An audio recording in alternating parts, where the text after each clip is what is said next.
Para po sa ating devotion na ang topic po ay God-breathed, sasagutin po natin yung tanong na, how should we read God's Word knowing that it is God-breathed? Paano nga ba natin dapat binabasa yung Biblia? Gayon na nalalaman natin na yung Biblia ay kinasihan ng Diyos. Now, bago po sagutin yan, yung mga devotions po natin na 15 minutes lang, no? Marami po akong mga materials dito na hindi nabanggit dun sa devotion natin. So, gusto ko lang sanang magkaroon muna tayo ng tour mula po dito sa Pilipinas. Yan, Japan, ito Pilipinas. Mag-travel po muna tayo dito sa Turkey. Dito po sa Turkey, dito po yung location ng Ephesus. Dito po sa lugar na ito. Yan po yung ancient city of Ephesus. Kaya po, kung titingnan natin, yan, ito pong structure na yan. Marahil dito naglalakad-lakad sila Apostol Pablo tsaka si Timothy. Ayan. Gusto kong bisitahin yung lugar na yan. Di pa po ako nakakarating dyan. Now, dito sa lugar po na ito po ay kumbaga melting pot of ideas. City po ito at marami pong mga taong narito, iba't ibang klaseng tao, iba't ibang relihiyon ang meron sila rito. Iba't ibang pananampalataya, iba't ibang mga filosofiya. Now, dito po sa lugar na ito, kung nandito ka, isa kang Kristiyano, kumbaga, yung pananampalatayang Kristiyano ay isa lamang sa napakadaming mga filosofiya at relihiyon. Bagamat ang dominant religion po rito ay religion ni Diana o ni Artemis, yung Diyos nila dito, na sinasabi na Apostol Pablo na yung mga rebulto na yan, hindi naman totoong mga Diyos yan eh. Kaya yung mga Kristiyano po rito sa Ephesus, once na maging Kristiyano, wala na, nire-reject na yung mga rebulto. So nawawala na ng business yung mga tao. Naapektuhan yung ekonomiya ng mga tao. At the same time, uso po kasi yung mga black magic dito, mga magic arts. May mga libro sila rito. Sinusunog na rin ng mga Kristiyano kapag nanampalataya sila sa Panginoong Jesucristo. So, meron talagang cultural war na nangyayari dito at meron ding mga persecution sa mga Kristiyano.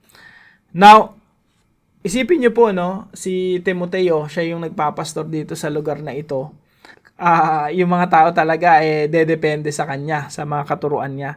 Kaya sinasabi ni Apostol Pablo kay Timoteo, Timoteo, talagang kumapit ka sa salita ng Diyos.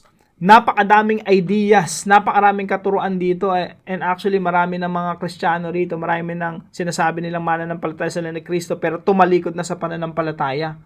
Pero ang sinasabi ni Apostol Pablo kay Timoteo, patuloy kang kumapit sa salita ng Diyos. Yan lang yung stable dito sa changing world. Dito sa mundo na pabago-bago, yung salita ng Diyos, yun yung unchanging truth. Unchanging truth in a changing world. Yan lang po yung background ng Timothy, no? Kaya pag binasa niyo yung 2 Timothy chapter 3, yan, magkakaroon na kayo ng idea kung ano yung kinakaharap ni Apostol Pablo rito, tsaka yung usapan kinakaharap ni Timoteo, tsaka yung usapan nila. Dumadaan talaga sila si Timoteo dumadaan talaga sa bagyo ng mga ideas, bagyo ng mga false teachings, bagyo ng mga challenges sa church na kanyang hinahawakan. Sa atin ngayon, marami ring confusion, maraming kaguluhan, marami rin tayong bagyong kinakaharap. Pwedeng bagyo ng problema, no? Or bagyo ng pagdududa. Minsan nagdududa tayo sa mga pangako ng Diyos. Nagdududa tayo sa ano ba talaga yung nangyari sa buhay natin, but parang hindi natin nararamdaman si Lord. Iba-iba yung sitwasyon natin. Pero mga kapatid, pag nagbabasa po tayo ng Biblia, yan po ang magpapatatag talaga sa atin. Kaya po yung tanong natin ngayon, paano ba natin babasahin yung Biblia?